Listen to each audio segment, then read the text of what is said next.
Malayalam cinema OTT release ചെയ്തിട്ടുണ്ട്. ഭയങ്കര പ്രത്യേകതകളും കാര്യങ്ങളൊക്കെ ഉള്ള പടമാണ് നമ്മുടെ ലുക്മാന്റെ കുണ്ടന്നൂരിലെ കുൽസിത ലഹള. സൈന പ്ലേ OTT പ്ലാറ്റ്ഫോമിലാണ് സ്ട്രീം ചെയ്യുന്നത്. ഈ സിനിമ തുടങ്ങുന്ന സമയത്ത് തന്നെ അവർ പറയുന്നുണ്ട് ലോജിക്കും കാര്യങ്ങളൊന്നും നോക്കരുത് എന്നൊക്കെ. ഞാൻ അല്ലെങ്കിൽ ഈ സിനിമയിൽ റിസർച്ച് ചെയ്തേനെ, കാരണം ആദ്യത്തെ 5 മിനിറ്റ് കണ്ടപ്പോൾ അങ്ങനെയാണ് തോന്നിയിട്ടുണ്ടായിരുന്നത്. ഈ തൊഴിലുറപ്പിന് ഒരു പണിയില്ലാത്ത കുറെ ചേച്ചിമാരെ വെച്ച് എടുത്തൊരു പടം. ആൻഡ് ഈ സിനിമയത്തെ ആദ്യത്തെ പ്രത്യേകത എന്താ വെച്ചാൽ ഇതിന് കഥയില്ല, എന്തൊക്കെ കാട്ടിക്കൂട്ടി ആരൊക്കെ വരുന്നത് പോണ്. രണ്ടാമത്തെ WWE നമുക്ക് ഈ സിനിമയിൽ കാണാം. അതും തൊഴിലുറപ്പിന് പോണ ചേച്ചിമാരെ WWE. Thankamma Reigns versus Shanthamma Lesnar ഒക്കെ ഉണ്ട് ഇതില്. ആൻഡ് ഞാനാണ് വെച്ചാൽ I acknowledge you my Thankamma chief ഞാൻ പറയുള്ളൂ. തൊഴിലുറപ്പ് റംബിൾ, റോയൽ റംബിൾ പോലെ തൊഴിലുറപ്പ് റംബിൾ ഒക്കെ ഈ സിനിമയിലുണ്ട്. പിന്നെ ഇവര് ഈ കൈക്കോട്ട് അരിവാള് തോട്ടിയൊക്കെ എടുത്ത് ചുമ്മാ സൊറയും പറഞ്ഞ് പരദൂഷണം പറഞ്ഞ് നടന്നു പോകുമ്പോ ഈ KGF യഷ് വരുമ്പോ ഇട്ട് കൊടുക്കുന്ന പോലത്തെ BGM ഒക്കെ ഇട്ട് കൊടുക്കുന്നത് എന്തിനാന്ന് എനിക്ക് മനസ്സിലായിട്ടില്ല.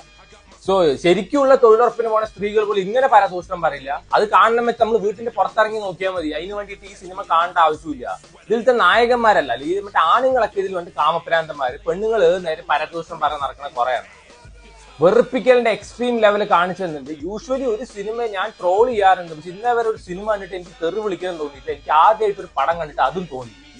രാവിലെ എണീറ്റ് കഴിഞ്ഞാൽ നീ ഏത് ഡ്രസ്സായിട്ടിരിക്കുന്ന ആ ഫോട്ടോ അയച്ചു തരും പറഞ്ഞ് നടക്കുന്ന കുറെ കാമപ്രാന്തന്മാരായ ആണുങ്ങളും. പെണ്ണുങ്ങളാണെന്ന് വെച്ചാൽ രാജന്റെ മകള് രാമന്റെ മകനെ കയറി പിടിച്ചു എന്നൊക്കെ പറഞ്ഞ് നടക്കുന്ന കുറെ പരദൂഷണം പിടിച്ച സ്ത്രീകൾ വേറെ. സോ ഇവർക്ക് എനിക്ക് തോന്നുന്നു വെറുതെ ഇരിക്കുന്ന കുറെ തൊഴിലുറപ്പിന് പോണ ചേച്ചിമാരെ പിടിച്ച് അഭിനയിപ്പിച്ചിട്ടുണ്ടാവും. അതേപോലെ തന്നെ ഒരു പണി ഇല്ലാതിരിക്കുന്ന കുറെ എണ്ണത്തിനെ പിടിച്ച് അഭിനയിപ്പിച്ചിട്ടുണ്ടാവും. അത് കാശും കാര്യങ്ങളൊന്നും കൊടുക്കണ്ടല്ലോ. ലുക്മാന്റെ പടമായതുകൊണ്ട് മാത്രമാണ് ഞാൻ ഈ സിനിമ കണ്ടത്. ലുക്മാനെ എന്ത് പറഞ്ഞിട്ടാ കൺവിൻസ് ചെയ്യിപ്പിച്ചിരിക്കുന്നത് അതാണ് എനിക്ക് അറിയാത്തത്. ഈ മറ്റേ തല്ലുമാലയിൽ വരുന്ന പോലെ ഒരു തൊപ്പിയിട്ടിട്ട് ത്രൂ ഔട്ട് പടം വരാൻ പറഞ്ഞപ്പോൾ ആൾക്ക് കൺവിൻസ്ഡ് ആയോ? ഒരു മഞ്ഞക്കാട തൊപ്പിയിട്ട് ഒരു കറുത്ത ബനിയൻ ഇട്ടിട്ട് അരമണിക്കൂർ കൂടുമ്പോൾ ഒരു ചായ ഒരു സിഗരറ്റ് പറയാൻ വേണ്ടി മാത്രം ഒരു ക്യാരക്ടർ. ഒരു ചായ ഫ്രീ ആയി കിട്ടും പറഞ്ഞിട്ട് വന്ന് അഭിനയിച്ചാണോ എന്ന് അറിയില്ല. ആൻഡ് ഈ സിനിമയുടെ പോസ്റ്റർ അല്ലെങ്കിൽ അവർ പ്രൊമോട്ട് ചെയ്തിരിക്കുന്ന ലുക്മാന്റെ വലിയൊരു പോസ്റ്റർ വെച്ചിട്ടാ. അതിന് മെയിൻ ഫിഗർ ആയിട്ട് കൊടുത്തിരിക്കുന്ന ലുക്മാനെ. അപ്പൊ ആൾക്കാർ ലുക്മാനെ കാണാൻ പോകുമ്പോ നാട്ടുകാരെ പറ്റിക്കണടേ. സോ ബേസിക്കലി ഇതിന്റെ ഡയറക്ടറും അതേപോലത്തെ പ്രൊഡ്യൂസർ ഈ സിനിമ കണ്ട ഓരോരുത്തർക്കും സമാധാനത്തിന്റെ ഒരു സന്തോഷ് ട്രോഫി ആണെങ്കിലും കൊടുക്കണം. മിനിമം അതിന് അവരുടെ പേര് അപ്ലൈ ചെയ്യുമെങ്കിലും ചെയ്യണം. അങ്ങനെ കിട്ടുകയാണ് വെച്ചാൽ അത് അവരുടെ വീട്ടിലെത്തിച്ചു കൊടുക്കണം. അത്രയും ക്രൂരതയാണ് ഇവർ ചെയ്തു വെച്ചെന്ന് വേണമെങ്കിൽ പറയാം. എന്തോന്നടേ ഇത്, എന്തെങ്കിലും ഒരു സാധനം ഒരു പടത്തിൽ വേണ്ടേ? കുറെ BGM ഇട്ട് അങ്ങോട്ട് കുത്തി കയറ്റിയിട്ട് എന്തൊക്കെ കാണും. ജട്ടി മോഷണം പോയി, ചോട്ടാ ഭീമിന്റെ 50 കൊല്ലം പഴക്കമുള്ള ജട്ടി, ഇതൊക്കെയാണ് കഥ. ഇപ്പൊ കുറച്ച് കഴിഞ്ഞിട്ട് ബ്ലൗസ് കാണാതെ പോയി പറഞ്ഞിട്ട് ഒരു കേസും കൂടി കൊടുക്കായിരുന്നില്ലേ?